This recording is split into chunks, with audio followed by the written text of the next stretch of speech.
मामयन्द्र सुस्तुतिं जोषस्व प्रसुमामिव उत प्रवर्धयामतिम् उत प्रवर्धयामतिम् यस्य कारुण्यलेशेन सर्वं सर्वत्र सिद्ध्यते संकल्पितं हृदाभीष्टं तं वन्दे जगदीश्वरं तं वन्दे जगदीश्वरम्।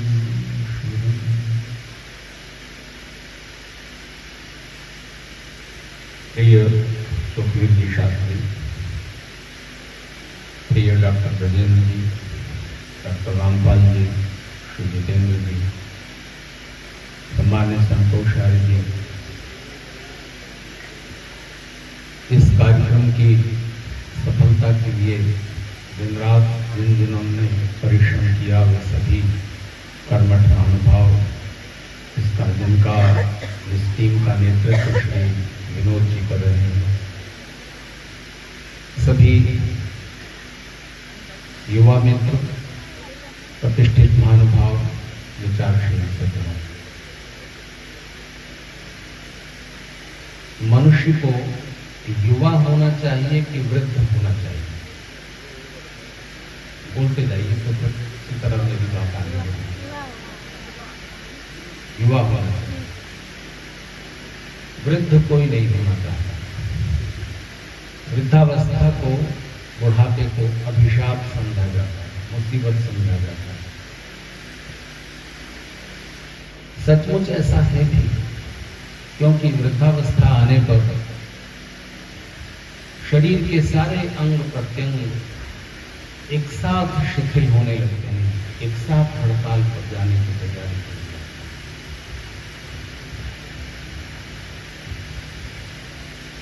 लेकिन हमारे ऋषियों का जीवन के बारे में दृष्टिकोण कुछ अलग है।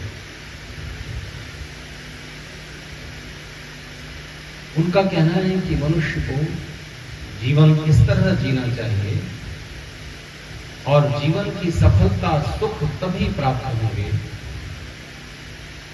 जब आप युवावस्था में वृद्ध हो और वृद्धावस्था में युवा रहना सीखें। इसके बिना जीवन में सुख सौभाग्य समृद्धि नहीं हो सकती। तो ऐसा कैसे हो सकता है कि हम युवावस्था में वृद्ध रहें और वृद्धावस्था में युवा रहें? ऐसा तब हो सकता है जब आप वास्तव में युवा होने का अर्थ क्या है और वृद्ध होने का अर्थ क्या है उसको ठीक से समझ लें, तो बात एकदम स्पष्ट हो जाएगी। युवा शब्द जिस धातु से, जिस रूप से बनता है वो है यु मिश्रणा मिश्रण योग। जिस धातु से यह शब्द निष्पन्न होता है उस धातु के अंदर छिपा हुआ अर्थ उस धातु से बने हुए शब्द में भी आता है। मिश्रण करना और अमिश्रण करना, मिला सकना, जोड़ सकना और तोड़ सकना, अलग कर सकना। और अधिक स्पष्ट करें, विश्लेषण कर पाना और संश्लेषण कर पाना। Synthesis, antithesis. जो इन दोनों को एक साथ कर सकता है वो युवा। फिर समझ लीजिए, युवा मतलब जो मिश्रण कर सकता है। मिश्रण मतलब मिलाना, जोड़ना, और अमिश्रण अलग अलग करना। तो क्या जोड़ना है, क्या तोड़ना है, क्या मिलाना है, क्या अलग करना है, इसकी समझ कहां से मिलेगी? इसकी समझ वृद्धों के पास से। युवावस्था में जब शरीर युवा होता है तो शरीर में इतना बल होता है, मन में इतना उत्साह होता है, उमंग होती है कि बताओ इस धरती को उठाकर इधर रख दूं कि इधर रख दूं। वो उमंग और उत्साह अगर ठीक दिशा प्राप्त न हुई उसको, तो गलत दिशा में भटक भटका हुआ उमंग और उत्साह जीवन की सारी धारा को बदल देगा, विपरीत दिशा में कर देगा। एक कदम उठा था गलत राह पर मेरा, मंजिल तमाम उम्र मुझे ढूंढती रही। तो किस दिशा में कदम उठाने हैं, वो दिशा बताने वाले लोग वृद्ध होते। अगर आप कभी देश की पार्लियामेंट में जाएं, पुराना संसद भवन, प्रधानमंत्री नरेंद्र मोदी जी ने अब एक नया संसद भवन बनाया है। मालूम नहीं वो वाक्य वहां पर लिखा जाएगा कि नहीं लिखा जाएगा, लेकिन उस समय जब अंग्रेजों से देश स्वतंत्र हुआ और भारत की संसद का गठन हुआ, तो उस समय पार्लियामेंट में वो वाक्य लिखा गया था। वो हमारे प्राचीन नीतिकारों का संदेश है। उसमें कहा है, नसा सभा यत्र नसन्ति वृद्धा। वो सभा सभा नहीं है, वो परिवार परिवार नहीं है, श्मशान है जहां पर वृद्ध जन नहीं, जहां पर बुजुर्ग नहीं है। कैसी सभा, कैसा परिवार, वो श्मशान की जैसा। नसा सभा यत्र नसन्ति वृद्धा नते वृद्धा ये न वदन्ति धर्मम्। और वो वृद्ध वृद्ध नहीं है जो अपनी युवा पीढ़ी को धर्म अधर्म का, उचित अनुचित का, सही गलत का समझ, उसकी समझ नहीं जगाते, उसका उपदेश नहीं देते।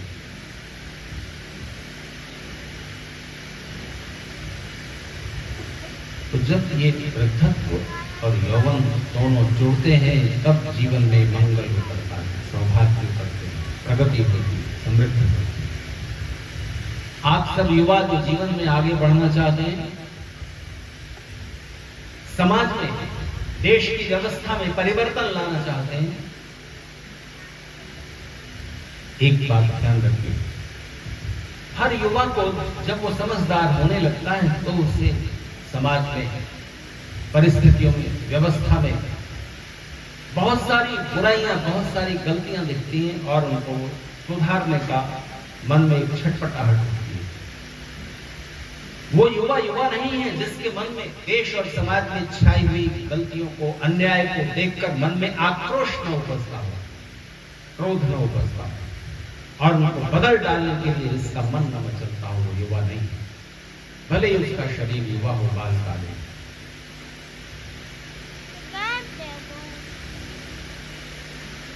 किसी विदेशी विचारक ने एक बड़ी दिलचस्प बात लिखी कि जब युवा दुनिया को बदलने की, समाज को बदलने की बात करते हैं, तब कोई बुजुर्ग आकर उनके उत्साह को बैलेंस में लाते हैं और कहते हैं, दुनिया को बाद में बदलना, पहले अपनी दिनचर्या तो बदल लो। रात में 2-2 बजे तक जगते हो, सुबह 11 बजे उठते हो, पहले अपना बिखरा हुआ कमरा तो सुधार लो, इसमें सारी चीजें बेतरतीब पड़ी हुई हैं, उसके बाद दुनिया को बदलने निकलना। तो नीतिकारों ने कहा है कि अभिवादनशीलस्य नित्यं वृद्धोपसेविनः चत्वारितस्य वर्धन्ते आयुर्विद्या यशोबलम्। जो युवा विनम्र है और अपने बड़े लोगों को प्रणाम करता है, विनम्रता से उनकी बात सुनता है, उनके पास बैठता है,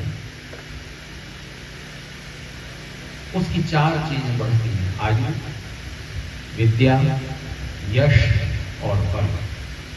कैसे बढ़ जाएंगी? बुजुर्गों को प्रणाम करने से, उनके पास बैठने से ये 4 चीजें कैसे बढ़ेंगी? ये 4 चीजें इसलिए बढ़ेंगी क्योंकि वो जीवन का बड़ा हिस्सा पार करके आगे आए हैं। उनके पास बहुत सारी की हुई गलतियों के सबक हैं,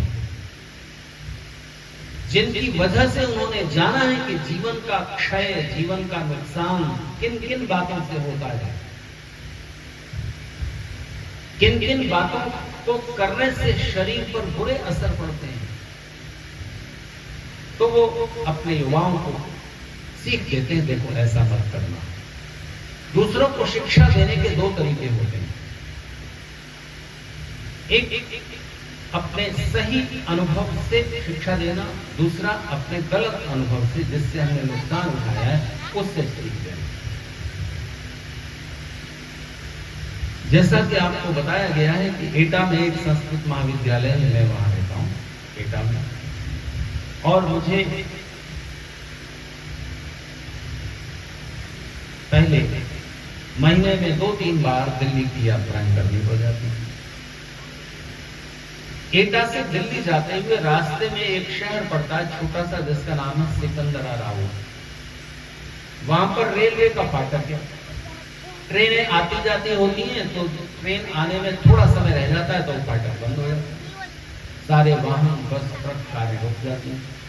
तो रुक जाती हैं तो इसी समय का इंतजार कर रहे होते हैं कुछ चीजें बेचने वाले लोग। कोई समोसा बेचने चढ़ाता है, कोई कुछ बेचने चढ़ाता है। तो मैंने हमेशा देखा, अब वो युवक दिखाई नहीं देता। वहां पर एक नौजवान खड़ा बस में चढ़ता था और मंजन बेचता था, दांतों को साफ करने वाला मंजन। कहता था किसी के दांत में कोई खराबी हो, सड़ गया हो दांत, अभी निकाल दूंगा, और ये देखो ये मंजन करो, इस मंजन से तुम्हारे दांत चमकीले हो जाएंगे और स्वस्थ रहेंगे। और वो जब मुंह खोलता था बोलते हुए तो उसके चमकीले, सफेद और एक बिल्कुल सुंदर पंक्ति में जमे हुए दांत दिखाई देते थे। तो लोगों को ये संदेश पहुंचता था कि सचमुच इसका मंजन कारगर होगा, और लोग उसका मंजन खरीदते थे। उसके दांतों को, उसके दांत अच्छे, सुंदर, चमकीले दांत इस बात का सबूत देते थे ये जो मंजन बेच रहा है सचमुच अच्छा मंजन होगा। फिर बस आगे बढ़ती थी और रास्ते में बढ़ता है एक स्टेशन खुर्जा, वहां भी रेलवे फाटक था, अब तो वहां फ्लाईओवर बन गया। तो वहां भी एक दंत मंजन बेचने वाला चढ़ता था। वो दांतों का मंजन बेचने वाले की उम्र होगी 45-50 साल। वो भी दांतों का मंजन बेचता था और दांतों का मंजन बेचते हुए कहता था कि रोज दोनों समय दांत साफ करके सोना, सुबह न कर सको तो रात को दांत साफ जरूर करना, क्योंकि रात में जब आप सो जाते हैं मुंह बंद रहता है, उस समय बैक्टीरिया ज्यादा बनते हैं। अगर दांतों को साफ नहीं करोगे, मंजन नहीं करोगे, ब्रश वगैरह नहीं करोगे, तो वो अपना मुंह खोलकर कहता था मेरे जैसे हो जाओगे। उसके मुंह में एक भी दांत नहीं था 50 साल की उम्र में। तो कहता था सारे दांत उखड़ जाएंगे तुम्हारे, जैसा मैंने किया वैसा मत करना। तो बुजुर्ग संदेश देते हैं जीवन को इस तरह जीना, इस तरह मत जीना। धर्म के 2 भाग हैं। धर्म का मतलब जो करना चाहिए। तो धर्म के 2 भाग हो जाते हैं, विधि और निषेध, नेगेटिव पॉजिटिव। ये करना, ये मत करना। तो हमारे प्राचीन साहित्य शास्त्रियों ने, काव्य शास्त्रियों ने जो काव्य के साहित्य के सिद्धांत निर्मित किए हैं, उसमें कविता लिखने के, कहानी लिखने के, साहित्य की रचना करने के जो उद्देश्य बताए गए हैं, उनमें से एक है शिवे इतर क्षति। शिव से जो इतर है, जो अशिव है, जो अकल्याण है, उसको क्षति करना, उसको समाज से हटाना, और जो शिव है, जो मंगल है, उसकी वृद्धि। रामायण का क्या संदेश है? अगर वो संदेश प्रसारित नहीं होता तो रामायण पढ़ना, राम को मानना, कृष्ण को मानना बिल्कुल बेकार है। रामायण का या महाभारत का संदेश क्या है? जब आप कोई फिल्म देखते हैं तो हीरो और विलेन में, खलनायक और नायक में जब लड़ाई होने लगती है किसी मुद्दे को लेकर के, तो नायक को पिटता हुआ देखकर खलनायक के साथ 3-4 लोग हैं, हीरो अकेला घिर गया है, तो जब वो 3-4 मिलकर नायक को पीट रहे होते हैं तो हर दर्शक के मन में बेचैनी होती है, कसमसाहट होती है, क्योंकि मनोविज्ञान के साधारणीकरण के सिद्धांत के अनुसार वो नायक के साथ अपना तादात्म्य स्थापित कर लेता है। वो चाहता है अंदर अंदर की अच्छाई की जीत होनी चाहिए, बुराई की हार होनी चाहिए। तो नायक पिटता है, हारता है, तो मन में कसमसाहट होती है, और जब नायक फिर जोश में आ जाता है और अकेला उन 5-10 को हरा देता है, उनकी अच्छी पिटाई लगाता है, तब हॉल में तालियां बजती हैं और सारे दर्शक खुश होते हैं। मनुष्य के अंतर मन में, सबकॉन्शियस में, अवचेतन की गहराइयों में ये इच्छा बैठी हुई है, बुराई की हार होनी चाहिए, अंधेरा हारना चाहिए, प्रकाश बढ़ना चाहिए, अच्छाई जीतनी चाहिए।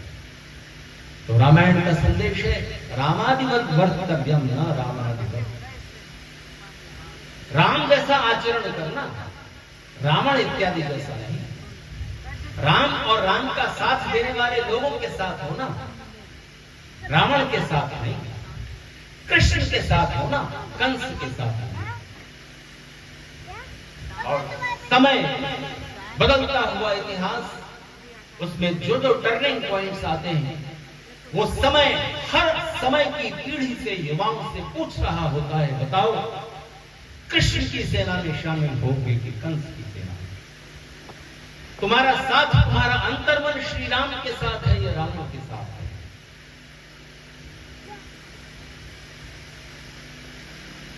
तो मनुष्य के अंतर्मन में अच्छाई की विजय की लालसा है, बुराई की पराजय की। अंधेरा हटाना चाहिए, प्रकाश बढ़ना चाहिए। अंधेरे की परिभाषा, अंधेरे की परिभाषा साइंटिस्ट लोग, वैज्ञानिक लोग ये करते हैं, अंधेरे को इस तरह डिफाइन करते हैं कि अंधेरा क्या है? अंधेरा क्या है? रोशनी के न होने का नाम अंधेरा है। ठीक बात है ना? रोशनी के न होने का नाम अंधेरा है। सूरज छिप जाए, अंधेरा हो जाता है। बल्ब बुझा दो, अंधेरा हो जाता है। तो रोशनी के न होने का नाम अंधेरा है। तो अच्छा बताइए, रोशनी क्या है? तो रोशनी को अगर आप डिफाइन करें कि अंधेरे के न होने का नाम रोशनी है, तो क्या लगता है आपको ये बात ठीक है? जैसे रोशनी के न होने का नाम अंधेरा है, ऐसे ही अंधेरे का न होने का नाम रोशनी है। दोनों बातें ठीक लगती है ना, पर ठीक नहीं। रोशनी के न होने का नाम अंधेरा है, ये बात ठीक है, पर अंधेरे के न होने का नाम रोशनी है, ये बात ऊपर से ठीक दिखती है, वास्तविकता में ठीक नहीं है। क्यों? इसलिए ठीक नहीं है कि अगर आप रोशनी बुझा दें तो अंधेरा अपने आप आ जाता है। आप रोशनी बुझाते हैं तो अंधेरा अपने आप आ जाता है, पर ऐसा नहीं होता है कि आप अंधेरे को हटा दें और रोशनी अपने आप आ जाए। ऐसा कभी होता है? रोशनी बुझती है, अंधेरा अपने आप आ जाता है। आप अंधेरे को क्रिएट नहीं करते, अंधेरे को उत्पन्न नहीं करते, पर रोशनी क्रिएट करनी पड़ती है, रोशनी को जन्म देना पड़ता है, रोशनी के लिए प्रयत्न करना पड़ता है, प्रयास लगता है। चाहे दीपक जलाओ, चाहे बल्ब जलाओ, प्रयास लगेगा। ऐसा नहीं हो सकता कि आप अंधेरे को हटा दें और रोशनी अपने आप ऊपर आए। ठीक इसी तरह से गरीबी अपने आप मत करो कुछ, गरीबी अपने आप है। समृद्धि क्रिएट करनी पड़ती है, और जहां क्रिएशन है वहां यौवन है। जहां कैसे क्रिएट करोगे ये कोई बताने वाला है, वहां वृद्ध। इसलिए वृद्धावस्था और यौवन का समन्वय चाहिए। तो गरीबी तो अपने आप है, अज्ञान अपने आप है। ज्ञान के लिए प्रयास लगेगा। तो जहां प्रयत्न है, जहां पुरुषार्थ है, वहां यौवन है। जहां आलस्य, जहां लेजीनेस, जहां छोड़ोगी हमें क्या करना, कल कर लेंगे, जहां ये सब भाव हैं, वहां समझिए कि बुढ़ापा आ रहा है। तन में नहीं तो मन में। तो युवावस्था में वृद्ध होना कैसे हो सकोगे? बस जो सचमुच वृद्ध हैं उनके पास बैठे। एक बात सुन लीजिए, यहां पर बैठे हुए वृद्ध जनों को कहना चाहता हूं, जिनको आजकल सम्मान के साथ सीनियर सिटीजन कहा जाता है, उनसे कहना चाहता हूं कि पता लगाइए कि आप वृद्ध हैं कि बूढ़े हैं। बुढ़ापे में और वृद्धावस्था में जमीन आसमान का फर्क है। संस्कृत में वृद्धावस्था का अर्थ बुढ़ापा नहीं है, ये याद रखना। बुढ़ापे के लिए संस्कृत में एक दूसरा शब्द है, जरावस्था। जरावस्था का मतलब होता है पुराना हो जाना, जर्जर हो जाना, जीर्ण हो जाना। जैसे कपड़ा अभी नया है, एक दिन आएगा जब ये जर्जर हो जाएगा, छुओगे, जरा से ऐसे करोगे, हट जाएगा। कितना इसके तंतुओं में संगठन कम हो जाएगा, इसकी कमजोर हो जाएंगे इसकी शिराएं, और ये कमजोर होता जाएगा, और उसको जर्जर कहते हैं, जरावस्था कहते हैं। ध्यान दीजिए, बुढ़ापा शरीर का धर्म है, हरेक के जीवन में आएगा, हरेक के शरीर पर आएगा, चाहे वो मनुष्य हो चाहे पशु हो। लेकिन वृद्ध होना केवल मनुष्य का सौभाग्य है। वृद्ध केवल मनुष्य होता है, पशु नहीं। पशु पूरे होंगे, वृद्ध नहीं। वृद्ध का क्या मतलब है? जो वृद्धि का है, वृद्धि का मतलब तो आप जानते हैं ना, वृद्धि का मतलब बढ़ना। प्रोग्रेस करना, उन्नति करना, आगे बढ़ना। तो वृद्ध कौन है? जिसके बाल सफेद हो गए, जिसके चेहरे पर, शरीर पर झुर्रियां पड़ गई, जिसकी उम्र 70-80 साल हो गई, वो वृद्ध नहीं है, वो बूढ़ा है। अक्सर बुजुर्ग लोग ये कहते पाए जाते हैं कि ये बाल धूप में सफेद नहीं किए। तब वो क्या कह रहे होते हैं? वो कह रहे होते हैं कि अनुभव ज्यादा बड़ी चीज है। धूप में सफेद नहीं हुए, असमय सफेद नहीं हुए। और एक बुजुर्ग तो मैं हैरान रह गया, उन्होंने बड़ी गजब की बात कही। उन्होंने कहा बाल सफेद होने में एक उम्र खर्च होती है, काले तो आधा घंटे में हो जाते हैं। सफेद होने में, बाल सफेद होने में एक उम्र खर्च होती है, काले तो आधा घंटे में हो जाते हैं, कोई भी करते। तो बाल सफेद हो गए इस वजह से कोई वृद्ध नहीं है, बूढ़ा है। उम्र खर्च हुई है। वृद्ध वो है जो बढ़ गया। किसमें बढ़ गया? किसको हम वृद्ध कहेंगे? जवानी में अगर आपके पास 1 करोड़ रुपए की संपदा थी, बुढ़ापा आते आते 10 करोड़ हो गई, तो ये आपकी वृद्धि नहीं है, ये आपके धन की, पैसे की, दौलत की वृद्धि है, आपकी नहीं। अगर आप इस पोस्ट पर थे और इस पोस्ट पर आ गए, एमएलए थे और मिनिस्टर हो गए, ये आपके पद की वृद्धि है, आपकी नहीं। आप 25 साल से 70 साल के हो गए, ये आपकी उम्र की वृद्धि है, तो समय बढ़ गया। आपकी वृद्धि क्या है? आपको पहले 10-20 लोग जानते थे, अब आप काफी फेमस हो गए, ये आपकी प्रसिद्धि की वृद्धि, पहचान की वृद्धि। आपकी वृद्धि क्या है? आपका परिवार बढ़ गया, नाती पोते हो गए, ये तो परिवार की वृद्धि है। आपकी वृद्धि बताइए, आप कहां बढ़े हो? आपका बढ़ना, किसी जीवात्मा का बढ़ना, मनुष्य शरीर में आए हुए जीवात्मा का बढ़ना किस बात से नापा जाएगा? एक ही बात से नापा जाएगा, जो काम, जो चीजें, जो उपलब्धियां, जो अचीवमेंट पशु शरीर में नहीं संभव है, उन क्षेत्रों में आप जीवन में आगे बढ़कर आ गए तो आप वृद्ध हैं, नहीं तो आप उसी तरह जी रहे हैं जैसे सामान्य स्थिति में कोई भी जीता। वृद्धावस्था क्या है? तो ध्यान दीजिए, युवावस्था में व्यक्ति सुख के क्षेत्र में रहता है। सुख है शरीर के, सुख शरीर के होते। हलवा खाया, सुख मिला, किस चीज का? जीभ का। तो फिजिकल डिजायरल एंजॉयमेंट्स, शरीर की इंद्रियों से जो सुख पाए जाते हैं, वो पशु भी प्राप्त करते हैं, मनुष्य भी प्राप्त करते हैं, और लगभग बराबर प्राप्त करते हैं। बताइए, स्वाद का सुख मनुष्य का ज्यादा है कि पशु का? टेस्ट का। जीभ आपके पास भी है, भैंस के पास भी है, सूअर के पास भी है। स्वाद कौन ले रहा है ज्यादा? स्वाद का सुख कौन ज्यादा ले रहा है? मनुष्य। अभी बताता हूं। स्वाद से लेकर सेक्स तक एक एक सुख इंद्रियों का, शरीर का जो सुख है, मनुष्य और पशु दोनों का लगभग बराबर है। आप भोजन करते हो, स्वाद लेते हो। भैंस अपना चारा खाती है, वो भी स्वाद लेती है। सूअर अपना भोजन खाता है, वो भी स्वाद लेता है। वो अपने भोजन में स्वाद नहीं ले रहा, ये कहने के लिए आपके पास कोई तर्क और दलील नहीं है, कोई प्रमाण नहीं है, लेकिन वो स्वाद ले रहा है, इसके लिए सबूत है। सूअर को आप अंगूरों के ढेर तक खिला दो, नहीं खाएगा, भूखा मर जाएगा, नहीं खाएगा। उसको अपना भोजन प्रिय है, जिसमें प्रकृति ने उसका स्वाद निश्चित किया है, उसमें वो स्वाद लेता है। आपका भोजन उससे स्वादिष्ट नहीं लगता। नाली के कीड़े को अपना भोजन स्वाद लगता है, ठीक बात है ना? तो स्वाद का सुख वो भी ले रहे हैं। आप जो रसगुल्ला खाते हो, जलेबी खाते हो, पेड़े खाते हो, तरह तरह के जो दाल सब्जी दोपहर को खाई वो शाम को नहीं खाते।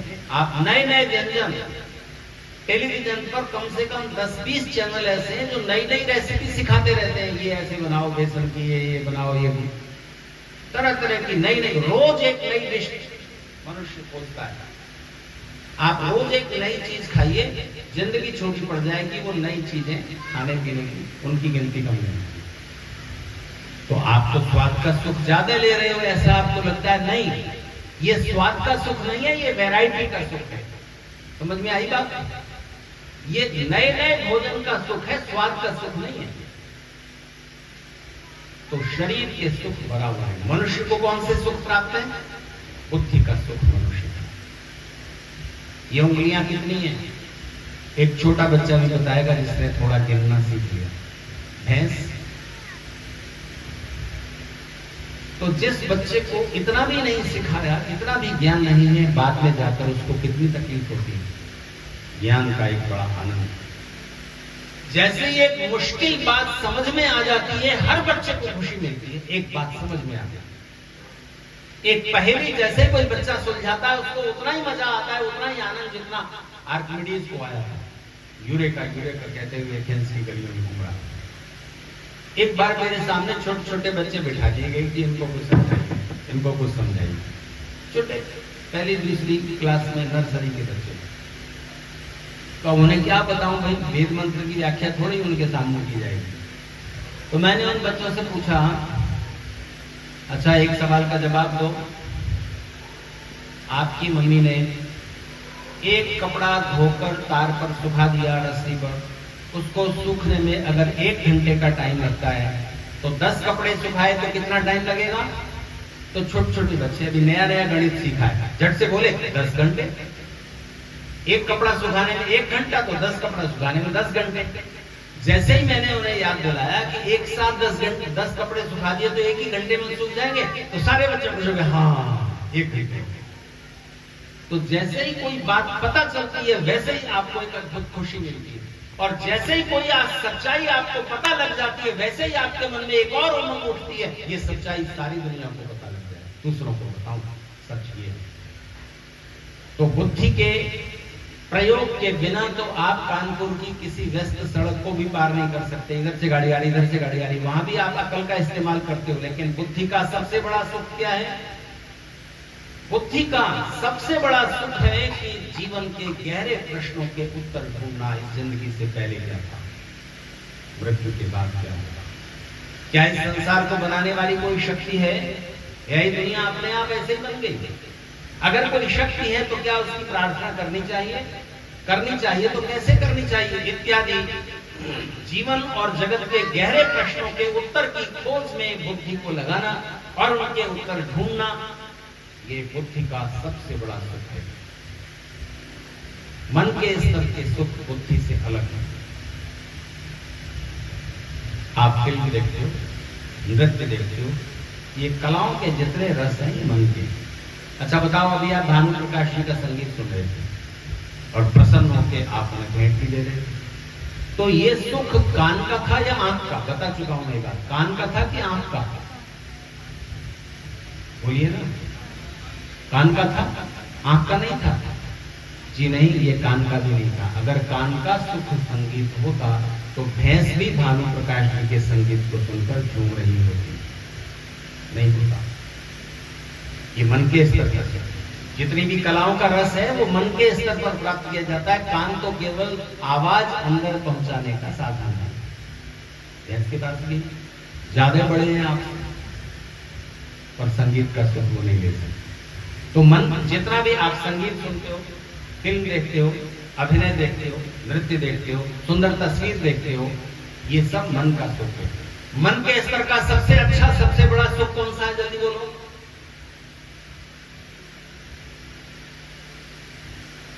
नहीं मालूम?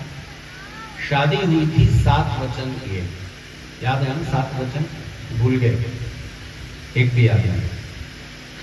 6 छोड़ता हूं, सबसे आखिरी वचन ये था, हम दोनों पति पत्नी कहते हैं, हम दोनों आपस में और परिवार के सब लोगों में प्रेम बनाए रखेंगे और बढ़ाते हैं।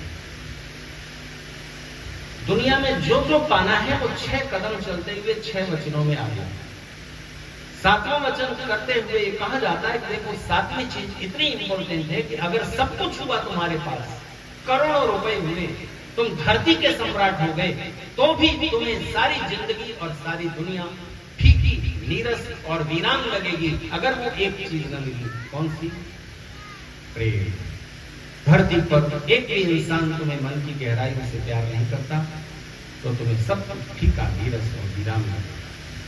तो फिर प्रश्न किया जाता है, आप दोनों पति पत्नी में प्यार बना रहे अच्छा है? वो कहते हैं हाँ। नहीं, अच्छा है, काफी नहीं है। आप दोनों में प्यार बना रहे काफी है? काफी नहीं है, अच्छा है प्यार बना रहे। काफी तब होगा, पर्याप्त तब होगा जब परिवार के सब लोगों में प्रेम बना रहे। और ये जिम्मेदारी बुजुर्गों की नहीं होती, नौजवानों की होती है, बच्चों की भी नहीं होती। उन नौजवानों की जिनकी शादी हो गई और उनमें भी महिलाओं की जिनकी शादी हो गई। घर की महिलाएं चाहे तो परिवार में सब लोगों में प्यार बना रहेगा, नजदीकी बनी रहेगी। महिलाएं चाहे, देवरानी जेठानी चाहे तो भाइयों में प्यार बना रहेगा, नहीं चाहे तो चाहे मुकेश अंबानी हो, अनिल अंबानी हो, परिवार को टूटने से कोई ताकत नहीं रोक सकती। प्रेम मन के स्तर का सबसे बड़ा सुख है। आत्मा के स्तर की जो चीजें हैं वो सुख नहीं कहलाती, आनंद कहलाती। बुद्धि और मन के स्तर पर जो आपने सुख पाए वो सुख और आनंद के बीच की चीज है, मिश्रण है। आनंद का एक थोड़ा सा एहसास जैसा होता है, कोई आपको प्यार कर रहा है, किसी को आप प्यार कर रहे हैं, तो प्रेम पाना, प्रेम बांटना मन के स्तर का बड़ा सुख है। आत्मा के स्तर पर दो तरीकों से आप आनंद की प्राप्ति करते हो, एक तरीके से कम, दूसरे तरीके से परम, असीम।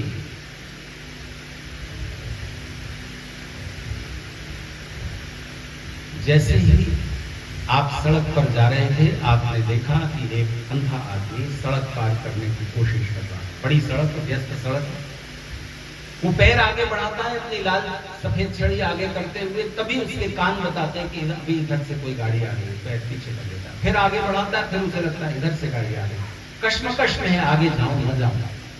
आप जा रहे थे जल्दी में, आपने अपनी गाड़ी रोकी और उसकी छड़ी या हाथ पकड़ा और उसे सड़क पार करा दी। सड़क पार कराने की इस कोशिश में आपको क्या मिला है? प्रशंसा, धन्यवाद, 500 रुपए, अखबार में फोटो नहीं, ये सब छोटी चीजें। आप जब अंधे को सड़क पार करा रहे थे तब मन में सिर्फ एक भाव था कि अरे बेचारा आदमी, इसको मैं सड़क पार करा दूं, केवल करुणा की वजह से, केवल दया की वजह से, केवल एक आत्मा का दूसरी आत्मा से जो बिना किसी स्वार्थ के, बिना किसी सेल्फिश मोटिव के जो जुड़ाव स्थापित हुआ है। इस प्रक्रिया में अंदर अंदर जो आपको एहसास होता है, प्रसन्नता, एक उत्फुल्लता, इसको ऋषि आनंद कहते हैं। इंद्रियों के द्वारा जो प्राप्त किया जाए वो सुख है। इंद्रियों के पार आप जिस प्रसन्नता का अनुभव करते हैं, आपकी यात्रा आनंद की ओर बढ़ चलती है। छोटी सी झलक के लिए आपको एक जीवात्मा का दूसरे जीवात्मा से निस्वार्थ जुड़ा हुआ आपका उस अंधे को सहयोग करते हैं। आनंद की एक छोटी सी झलक है। आनंद परम होता है, असीम होता है जब आप ईश्वर की प्रार्थना में, उपासना में होते हैं। क्योंकि सुख, दुख, आनंद जीवात्मा के स्वाभाविक गुण नहीं है, याद रखना।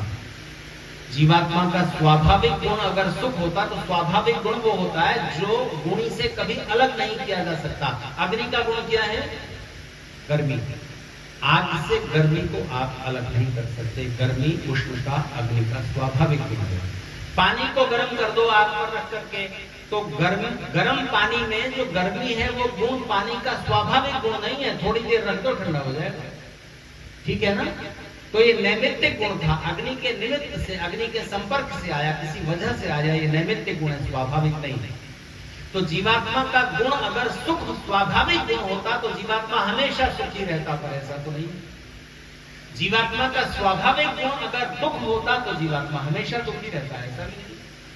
जीवात्मा का स्वाभाविक गुण अगर आनंद होता तो जीवात्मा हमेशा आनंदित होता, पर ऐसा भी नहीं है। सुख, दुख, आनंद तीनों जीवात्मा को किसी निमित्त से मिले। प्रकृति के पदार्थों के सही इस्तेमाल से सुख मिलेगा, गलत इस्तेमाल से दुख मिलेगा। दूसरों को दुख देने से दुख मिलेगा, दूसरों को सुख देने की कोशिश से आपकी यात्रा आनंद की ओर होगी।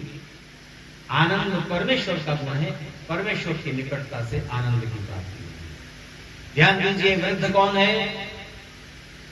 युवावस्था में शरीर का आकर्षण, शरीर की इंद्रियों के वेग, पूरा हार्मोनल प्रोग्राम बहुत प्रबल होता है। इसलिए संसार के सुख, शरीर के सुख बहुत प्रबलता से अपनी ओर खींचते हैं।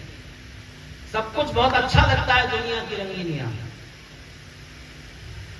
वृद्धावस्था में शरीर और इंद्रियां कमजोर होने लगे तो जो व्यक्ति मन, बुद्धि और आत्मा के स्तर पर आनंद के क्षेत्र में आगे बढ़कर नहीं आया, जिसने समय रहते बुद्धि, मन और आत्मा के आनंद को पाने की साधना कोशिश नहीं की, उसका शरीर तो पीछे रह गया, शरीर के सुख पीछे रह गए, इंद्रियां तो कमजोर होती गई और मन वैसा ही रह गया पीछे का अविकसित, तो वो छटपटाता रह जाएगा और बुढ़ापा उसको अपने ऊपर बोझ लगेगा, समय नहीं कटेगा। वृद्ध लोग कैसे समय काटते हैं? जो वृद्ध नहीं हुए, बूढ़े हुए, वो समय कैसे काटते हैं? उन्हें समय काटना पड़ता है। अपनी जैसी उम्र के लोगों का साथ लेते हैं। नौजवान तो पास बैठना नहीं चाहते, बच्चे तो पास आना नहीं चाहते, थोड़ी देर को आ जाएंगे। तो समय कैसे कटे? सबसे बड़ी समस्या है उनकी, समय कैसे कटे। अखबार ले लेंगे सुबह से और फिर आखिर तक पढ़ेंगे, हर एडवर्टाइजमेंट पढ़ेंगे और फिर खास तौर से कहां उठावनी, चौथा शोक सभा, किस श्रद्धांजलि सभा है, ये भी सब देखेंगे। आधा दिन तो उस तरह कट गया। बाकी समय काटो मत। समय काटने के लिए नहीं है, समय सुख या आनंद पाने के लिए है। आप वृद्ध तब हैं जब आप सुख के क्षेत्र से बढ़कर आनंद के क्षेत्र में आ गए, तो आप वृद्ध हैं। तो युवावस्था में वृद्ध होना, बुजुर्गों के पास बैठना, वृद्धों के पास बैठना, उनके बढ़े हुए अनुभव से शिक्षा लेना अपने जीवन में। क्योंकि अगर आप सारी शिक्षा अपने ही अनुभव से पाना चाहोगे तो जिंदगी छोटी पड़ जाएगी। मान लीजिए आप किसी शहर में जा रहे हैं, आपको वहां के रास्तों की जानकारी नहीं है, तो जो वहां की रास्तों की जानकारी के मामले में बढ़ा हुआ है, वृद्ध है, आप उससे पूछ लेते हो, भटकने से बच जाते हो। तो बुद्धिमान कौन है? फ्रैंकलिन ने कहा है बुद्धिमान कौन है? बुद्धिमान वो है जो अपनी गलतियों से सीखता है। और भी ज्यादा बुद्धिमान कौन है? और भी ज्यादा बुद्धिमान वो है जो दूसरों की गलतियों से सीखता है। तो रास्ते पर चलते हुए आपने किसी को ठोकर खाते हुए देखा, आप उसके पीछे जा रहे हैं, आप भी समझ जाते हो कि नहीं? तो किसी एक इंसान ने पोटेशियम साइनाइड चक्कर देखा। आपको पता है ना पोटेशियम साइनाइड क्या होता है? संसार का सबसे तीखा जहर, जीभ पर रखते ही मृत्यु हो जाती है, कोई इलाज नहीं है इसका। पोटेशियम साइनाइड अगर हर नौजवान खुद चक्कर देखना चाहेगा कि देखें क्या होता है, तो क्या जिंदगी चलेगी? बस एक ने चख लिया ना, उसके अनुभव से सारी दुनिया ने सीख लिया कि ये भाई जहर है, इसको मत खाना, धतूरा जहर है, ये चीजें जहर है। तो खुद शराब पी कर, खुद तंबाकू खाकर, खुद सारे उल्टे काम करके आप सीखोगे नहीं, हम भी करके देखेंगे नहीं। जिसने कर लिया उनके अनुभव से सीख ले लो, अच्छा जी बुरा नहीं। तो आप युवावस्था में वृद्ध हो जाना। तब तक आप युवा हैं जब तक आपको जोड़ सकते हो, जिंदगी में कुछ नया जोड़ रहे हो, और जो कुछ गलत है उसको हटाने के लिए आप कुछ क्रांति करने के लिए तैयार हो, और क्रांतिकारी संगठनों के साथ आप अपना समय देने को तैयार हो। देश में व्यवस्थाओं में बदलाव के लिए आपका समय, आपकी ऊर्जा अगर लग रही है तो आप युवा हैं, और परिस्थितियां जो खराब है उनको बदलने के लिए आप बिल्कुल सन्नद्ध नहीं होते। आपके मन में उन गलत बातों को देखकर आक्रोश नहीं उपजता। कैसे युवा हो? 4 गुंडे एक लड़की को सता रहे हैं और आप वहां से ऐसे ही गुजर जाते हो। धिक्कार है तुम्हारे यौवन पर, कुछ तो करो, शक्ति जुटाओ, टीम बनाओ, दुष्टों को पराजित करो, अंधेरे को हारना चाहिए, अन्याय को पराजित होना चाहिए, तब तो आप युवा हैं। जिस देश के युवाओं में ये यौवन सो जाता है, अपने ही स्वार्थ, अपनी ही उन्नति और अपने ही शारीरिक सुखों में जो गहरे डूब जाते हैं, उस देश का कोई भविष्य नहीं। सुभाष चंद्र बोस से किसी ने पूछा था, किसी भी देश की शक्ति, आंतरिक शक्ति किस चीज में छिपी हुई होती है? बोस ने जवाब दिया, मैं अपने लंबे अनुभव से ये कह सकता हूं, कोई भी देश इसलिए शक्तिशाली नहीं होता, कोई भी देश इसलिए महान नहीं होता कि उसकी जमीन का रकबा, जमीन का क्षेत्रफल बड़ा है।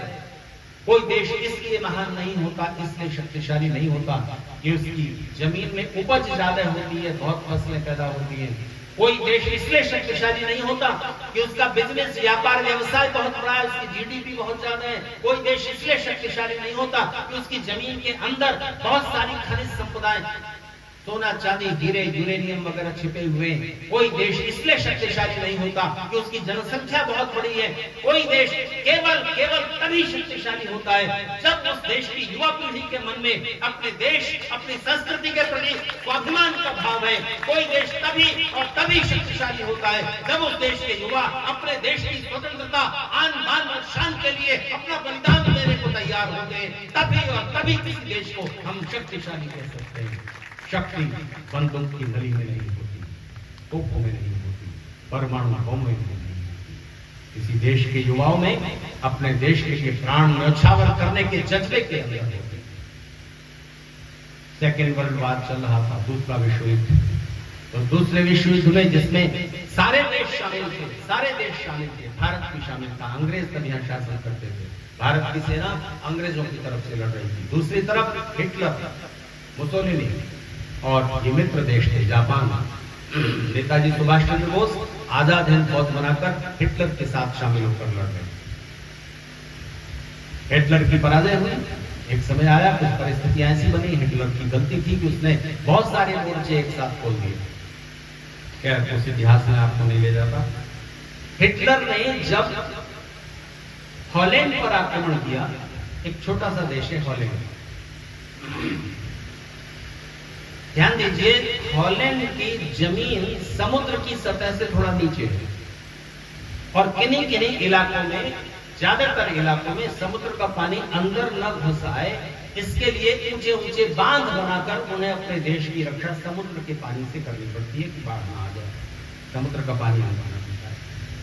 तो जब हिटलर की फौजों ने हॉलैंड पर आक्रमण किया तो हॉलैंड एक छोटा सा देश है, उसकी सेना कोई बहुत शक्तिशाली नहीं थी, तो वो लड़ नहीं सकते थे, फौजों से नहीं लड़ सकते थे। लेकिन हॉलैंड के लोगों ने तय किया कि जिस भी गांव की तरफ से, जिस भी इलाके की तरफ से, जिस भी दिशा से हिटलर की फौजें घुसेंगी, उधर जो गांव हैं वो सब अपने अंदर बने हुए बांध तोड़ देंगे, समुद्र का पानी अंदर आ जाएगा, हम भी बह जाएंगे, हिटलर की फौजें भी बह जाएंगी, लेकिन हम गुलाम नहीं होंगे, हम अपनी स्वतंत्रता नहीं छीनने देंगे। पहली बार कितनी लड़ाइयां लड़ी हिटलर ने और सब में जीता। पहली बार उसको अपनी फौजों को पीछे हटने के आदेश देने पड़े और उसने अपनी डायरी में लिखा, आज मैं समझ पाया हूं कि किसी भी देश की ताकत, उसके पास कितने फाइटर प्लेन है, कितनी उसकी फौज है, कितनी उसके पास तोपें हैं, कितना उसके पास सैनिक है, इससे तय नहीं होती। उसकी ताकत इस बात से तय होती है कि उस देश के लोग अपनी स्वतंत्रता के लिए, अपने स्वाभिमान के लिए किस हद तक मरने के लिए तैयार है, मिटने के लिए तैयार है, बलिदान देने के लिए तैयार है। इस देश के युवाओं अपने देश की संस्कृति, अपने देश के इतिहास के प्रति गौरव का बोध है, उस देश को शक्तिशाली हम समझेंगे, उस देश का भविष्य उज्जवल। और अगर अपने प्राचीन इतिहास में जो अच्छा है, जो गौरवशाली है, उसका पता ही नहीं होगा किसी युवा पीढ़ी को, तो फिर अभिमान किस बात पर करोगे, स्वाभिमान किस बात का है।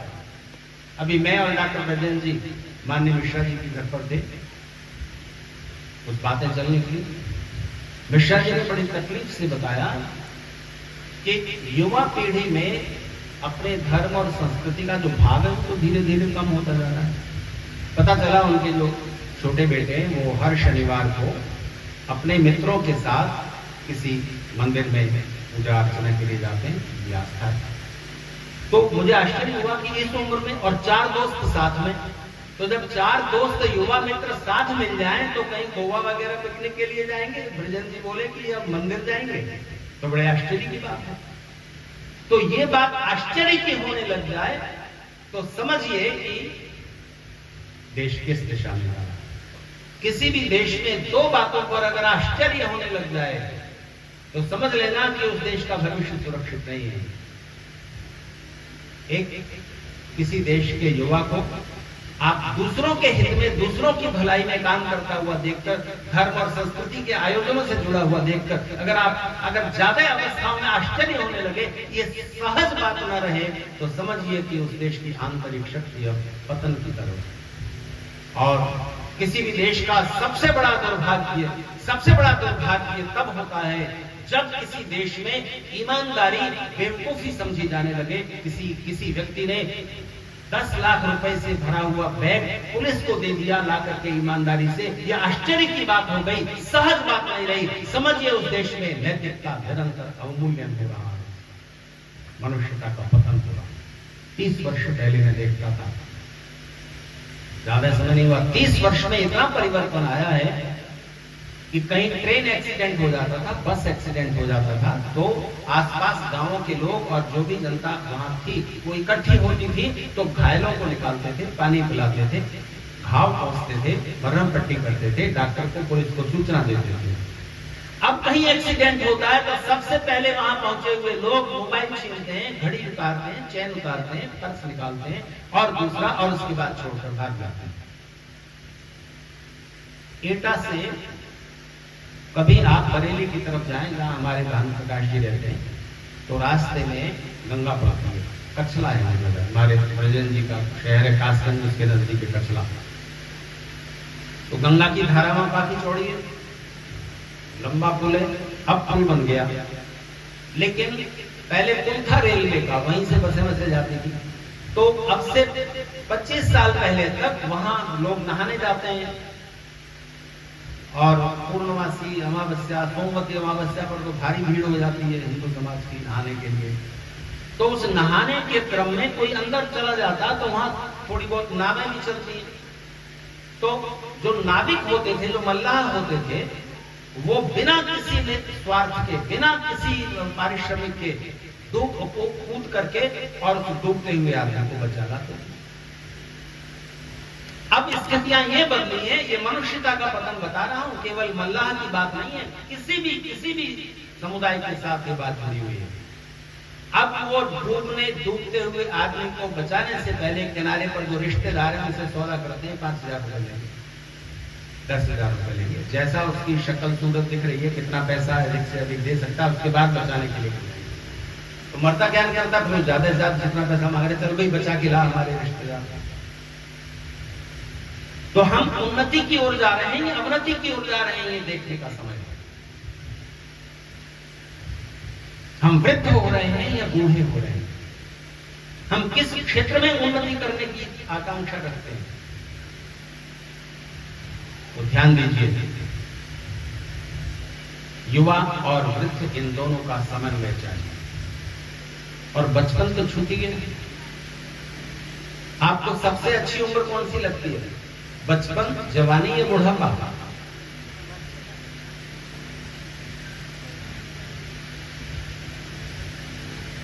अब आप कुछ पशु पेश हो कि आदमी जो भी कहे उससे उल्टी बात करने लगता है। बताएं जवानी अच्छी है तो कहता नहीं बुढ़ापा अच्छा है। देखो, हर उम्र के अपने अपने हानि लाभ।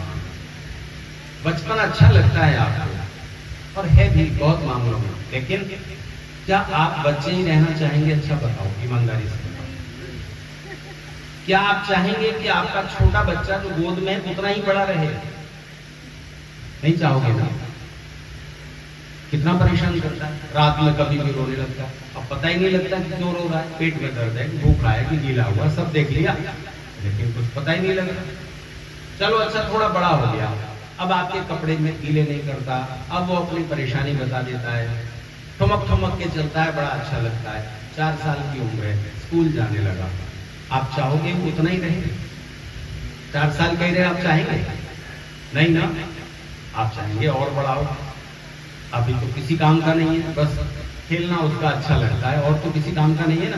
चलो अब 17 साल का हो गया, 17 साल का हो गया तो स्कूटी लेके कुछ आपके काम भी कर देता है, घर के कामों में मदद कर देता है, जो काम बताओ कर लाता है। तो भी आप चाहेंगे कि वो 17 साल का रहे? नहीं चाहोगे ना? आप चाहोगे और जवान हो, 25-26 का हो, शादी करे, बहू घर में आए, सब इच्छा होगी ना। अच्छा, वो 25 का हो गया और आप आप भी 25 के ही रहना चाहोगे, तो ये वृद्धि कहां हो रही है? अच्छा एक बात बताओ, अगर भगवान कुछ ऐसी व्यवस्था कर दें कि बिना बुढ़ापा आए आप हमेशा युवा रहें, जवान शारीरिक रूप से, तो ये अच्छा होगा क्या? क्यों नहीं? क्या बुराई है? इतनी बुराइयां हैं कि वो बताने के लिए एक अलग लेक्चर चाहिए। इतने नुकसान हैं। खैर, 25 साल का युवा हो गया तो आप 50 की हो गए, तो अब बेटे की शादी हो गई, अब उसके भी बेटा हो गया और वो बेटा भी 10 साल का हो गया, और अब आप उसी उम्र में रहोगे, आप थोड़ा और बड़े हो गए। अब आपका बेटा 55 साल का हो गया, 60 साल का हो गया, तो आप अरे अब एक छलांग और, एक शरीर छोड़कर नया शरीर लो। उससे जो न डरे वो वृद्ध है, क्योंकि उसने जीवन में जो किया जा सकता था वो सब किया। जीवन में सुख के अलावा जो आनंद पाए जा सकते थे उसकी यात्रा भी शुरू कर दी, इसलिए अब उसे मृत्यु से डर नहीं। ब्रिटेन के सम्राट थे जॉर्ज पंचम, जिनसे मिलने के लिए गांधी जी ब्रिटेन गए थे। तो जब वो वहां के राजकुमार थे, राजा नहीं बने थे, तब उनकी पदवी थी प्रिंस ऑफ वेल्स। तो प्रिंस ऑफ वेल्स की हैसियत से वो भारत आए थे।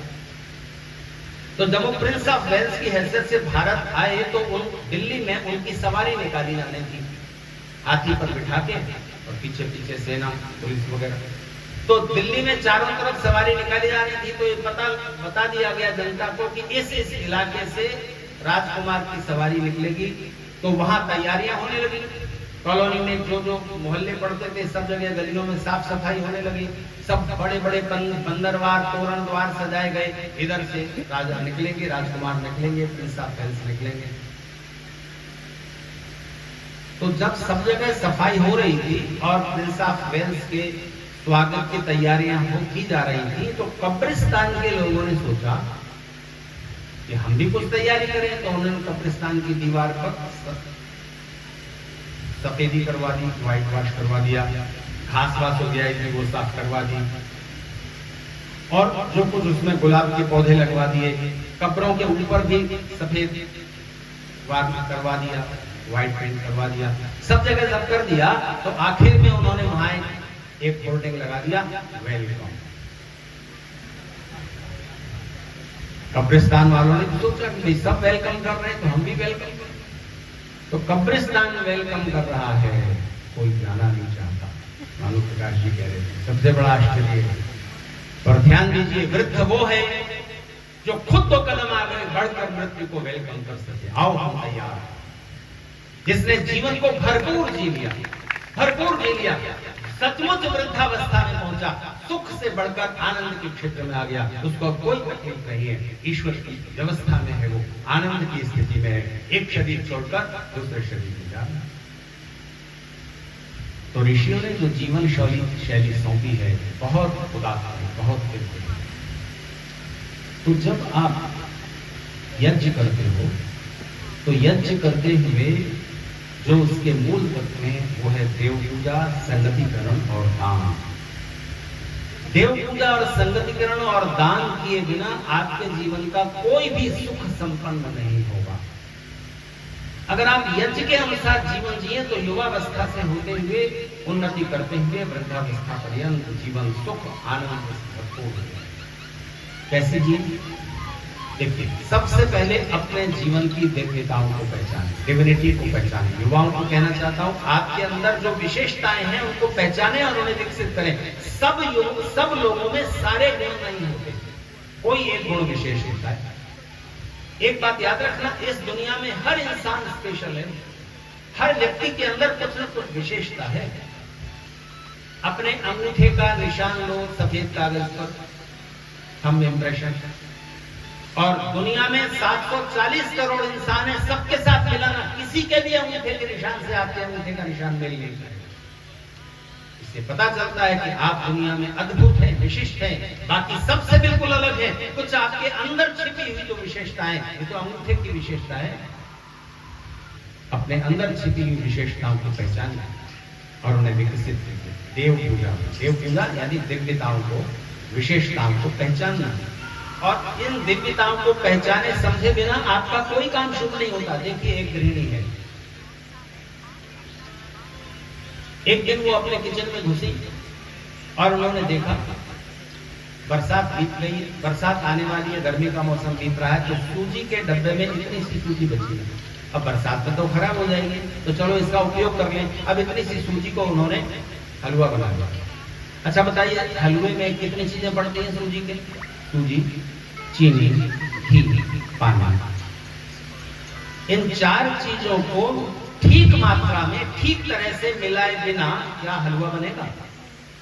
तो अगर आपको सूजी के गुण नहीं पता, घी के गुण नहीं पता, उसकी दिव्यता नहीं पता, उसकी विशेषता नहीं पता, तो भी आप सूजी का हलवा बनाएंगे क्या? उसके गुण पता है आपको तो आप हलवा बनाते हो। लेकिन सूजी कम रह गई, घी ज्यादा हो गया, चीनी कम रह गई, पानी ज्यादा हो गया, तो हलवा बनेगा? कुछ लपसी जैसा बनेगा। तो दूसरा तत्व है संगतिकरण। संगतिकरण का मतलब ठीक ठीक मिलाना। जो चीजें जितनी मात्रा में जैसे मिलाई जानी है उतना मिलाना, और जो चीजें नहीं मिलाई जानी है वो नहीं मिलाना। तो बताइए, जब खीर बन जाती है तो खीर में आप लहसुन से छौंक लगाती है कि हींग से? नहीं ना, उसका तालमेल नहीं है वहां। तो जिस चीज का जहां मेल बैठता है उसी को जोड़ना, ये संगतिकरण। तो लीजिए जी, ठीक मात्रा में सूजी, चीनी, घी, पानी मिलाकर एक महिला ने हलवा बना लिया। हलवा बना के उन्होंने सोचा 1 कटोरी तो हलवा है, तो चुपचाप रसोई में बैठ के खा लिया। क्या मिला? क्या मिला? जल्दी बोलो। स्वाद, स्वाद का सुख मिला। तो यज्ञ पूरा नहीं हुआ। हलवा बहुत अच्छा बना है, श्रेष्ठ बना, श्रेष्ठतम नहीं हुआ। श्रेष्ठतम तब होगा जब यह आपका कार्य, जब आप दूसरों का सुख भी इस हलवे खाने में जुड़ जाए, ये आप सोचेंगे। तो यहां से यज्ञ की पूर्णता शुरू होती है। दान, दूसरों का सुख पहले, मेरा सुख बाद। तो 1 कटोरी हलवा जब बना था तो उन्होंने सोचा छोड़ो, इनके लिए रख देती हूँ। इनके समझ नहीं ना, इनके लिए रख दिया। अब ये आए दोपहर में ऑफिस से, तो खाना सामने था, आपके में हलवे की कटोरी। तो इन्होंने पूछा, और तुम्हारी कटोरी? तो उन्होंने कहा आप खा लो, आपको ज्यादा पसंद है। हलवा तो 1 ही कटोरी बना, थोड़ी सी सूजी बची थी, आप खा लो। तो पति को याद आया, वैसे तो कहते नहीं आधा तुम खा लो, ठीक है ना, यही तो प्रेम की पहचान है भाई, एक दूसरे के लिए छोड़ देना। अकबर ने बीरबल से पूछा था, एक हिरन हिरनी पास पास मरे हुए पड़े थे, क्यों मर गए? कोई बीमारी नहीं है शरीर में, कोई तीर तलवार से काटे नहीं गए हैं, कोई घाव नहीं है, मर कैसे गए? तो बीरबल ने जवाब दिया, जल थोड़ा, पास में गड्ढा था, उसमें पानी था थोड़ा सा, प्यासे थे दोनों हिरन हिरनी, जल थोड़ा नेहा घना, पानी थोड़ा था, प्रेम ज्यादा था, इसलिए हिरन ने कहा तू पी ले, हिरनी ने कहा नहीं तू पी ले, इसलिए प्राण निकल। तो पति ने कहा कि अरे मैं तुम्हें बताना भूल गया, बेटा आ रहा है, पढ़ता है बेंगलोर, चेन्नई, कहीं दूसरे शहर में, तो वो आ रहा है, तो उसे तो हलवा बहुत पसंद है, तुम जानती हो, तो हलवा उसके लिए रख देते। दोनों ने छोड़ दिया, पति ने भी नहीं खाया, पत्नी ने भी नहीं। बेटा आया, साथ में ले आया एक दोस्त, ये तो पता नहीं, हलवा 1 ही कटोरी। तो जब हलवा सामने रखा गया तो बेटे ने कहा कि माँ मेरे तो पता नहीं पेट में आज क्या है, मैं हलवा नहीं खाऊंगा। तो दोस्त के लिए छोड़ दिया, अतिथि है। तो जहां सेक्रीफाइस है, जहां दूसरों का सुख पहले है, वहां मनुष्य का, वहां यज्ञ, वहां धर्म, वहां न्याय। तो इसलिए कल मैंने आपसे कहा था, जब शादी होती है हिंदू परंपरा में तो आप अग्नि के चारों ओर घूमते। क्यों घूमते?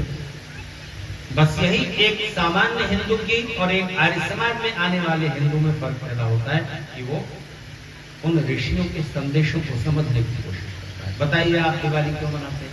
मिठाई खाने के लिए, कभी भी खा लो। तो मिठाई खाना, जुआ खेलना और दूसरे पटाखे चलाना ये दीपावली का हिस्सा नहीं है, ये दीपावली के उद्देश्य नहीं है। दीपक जला रहे हो, दीपावली कुछ कह रही है। सबसे घनी अंधेरी रात होती है, दीपावली, कार्तिक की अमावस्या के दिन सबसे गहरा अंधेरा होता है। तो प्रतीक है, एक बात समझने के लिए है कि उस अंधेरे को हराना है, अन्याय को हारना चाहिए, अधर्म को हारना चाहिए। आपके मन में राम की विजय से, कृष्ण की विजय से प्रसन्नता होनी चाहिए, रावण और कंस की पराजय से प्रसन्नता होनी चाहिए। कैसे हारेंगे? हर समय तो उठकर खड़े हो जाते हैं। अन्याय अत्याचार तो हर समय मौजूद रहते हैं, बुराई हर समय जिंदा रहती है, अंधेरा बार बार आ जाता है, बार बार दीपक जलाना होगा, अपने हिस्से का एक दीपक जलाना। समाज में बहुत बुराई छा रही है, सब लोग बेईमान हो रहे हैं, ऐसा हो रहा है, सरकारें बेईमान है, नेता लोग ऐसे हैं, अफसर ऐसे हैं। ये सब कहने से अंधेरा दूर नहीं होगा, अंधेरे को कोसने से अंधेरा दूर नहीं होता, एक दीपक जलाने से अंधेरा दूर होता है। कुछ करो, अपने हिस्से का एक दीपक जला दीजिए, और जब एक एक व्यक्ति अपने अपने हिस्से का एक एक दीपक साथ साथ रख देता है तो दीपकों की माला तैयार होती है, अंधेरे को हारना। तो अग्नि के चारों ओर घूमे बिना, 7 बार परिक्रमाएं किए बिना शादी पूरी नहीं होती हिंदू परंपरा में। क्यों घूम रहे हो? संदेश है, बस ये बात कहकर मैं समाप्त करूंगा। संदेश ये है, अग्नि जल रही है हवन कुंड में, आपके मन में भी एक अग्नि जलनी चाहिए। किस चीज की? चारों तरफ घूम रहे हैं ना हवन कुंड के, चारों तरफ घूम रहे हैं, तो चारों तरफ घूमने से गोल घेरा बन रहा है। सीधी लाइन में आप चलते हो तो जीवन हमेशा अपूर्ण रहेगा, आपके सुख अधूरे रहेंगे, क्योंकि सीधी लाइन कभी कंप्लीट नहीं होगी। क्योंकि स्पेस, आकाश में कहां तक खींची जा सकती लाइन, और आगे और आगे और आगे, कभी पूरी नहीं होगी। तो अगर आप सीधी लाइन में चलोगे तो हमेशा आपको अपनी पत्नी, अपना पति, अपना धन, अपना वैभव, सब कुछ अधूरा लगेगा। दूसरे की तरफ देखोगे, ये लाइन खींच ली, छोटी है कि बड़ी? एक लाइन खींची हुई है, छोटी है कि बड़ी? जैसे ये दूसरी बड़ी लाइन हो गई, ये छोटी हो गई। दूसरी तरफ छोटी लाइन है तो उसकी अपेक्षा से बड़ी है। तो आप दूसरों से तुलना करते रहते हो। आपको अपनी पत्नी, जैसे ही दूसरी स्त्री से आप तुलना करोगे दूसरे की पत्नी से, वैसे ही आपको वो कम सुंदर, कम सुगढ़, कम गुणवती लगेगी। और जैसे ही आप पति की तुलना दूसरे पुरुषों से करने लगोगी, वैसे ही पड़ोस वाले खन्ना जी दूल्हे को काट लिया है, पड़ोस वाले खन्ना जी ने तो एक दूसरा मकान बनाया, पड़ोस वाले खन्ना जी का तो प्रमोशन हो गया। तो पड़ोस वाला आपको चैन से नहीं जीने देगा। एक सज्जन अपने घर लौटे और उन्होंने अपनी पत्नी को कहा कि देखो, तुमने एक दिन मुझसे कहा कि हमें दूसरा टीवी खरीदना है। तो मैंने कहा कि घर में मैं हूं, तुम वो छोटा बच्चा है, वो टीवी देखता नहीं, तुम्हारे लिए इतना छोटा टीवी काफी है।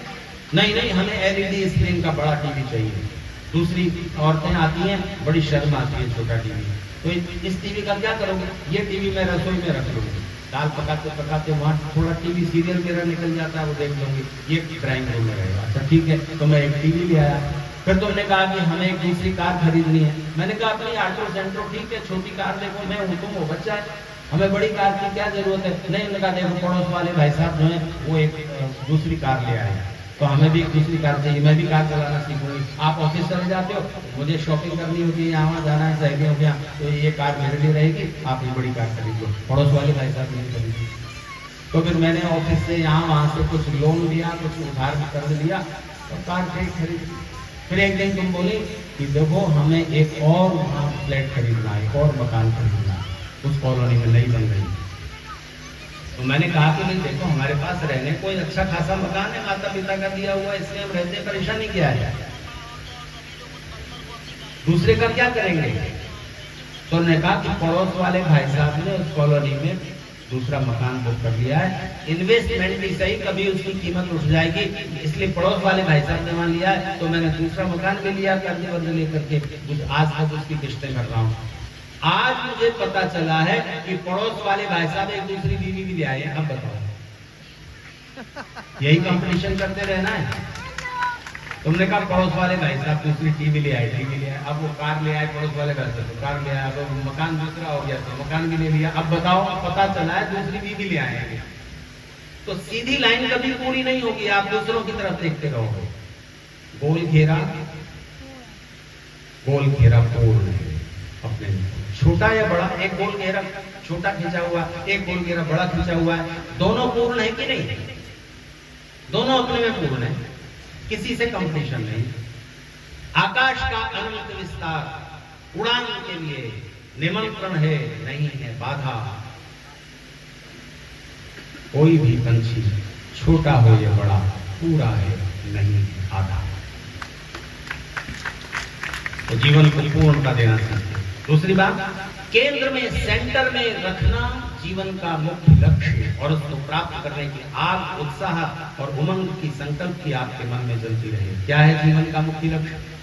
बहुत धनवान हो जाना, बहुत ऊंचे पद पर पहुंच जाना, बहुत प्रसिद्ध हो जाना, ये जीवन का लक्ष्य नहीं है, नहीं है। गलती यही हो रही है मनुष्य समाज की।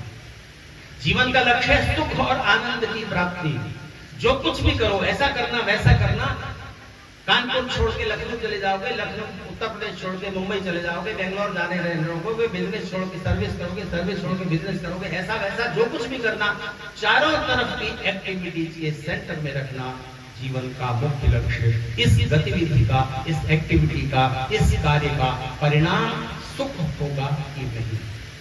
किसका सुख? मेरा? तो ये तो एक जानवर भी सोच लेता है। अपने सुख के लिए तो सभी प्रयास कर लेते हैं। परिवार का रहस्य यह है, किसी स्वस्थ समाज की पहचान यह है कि दूसरे का सुख पहले, मेरा सुख बाद।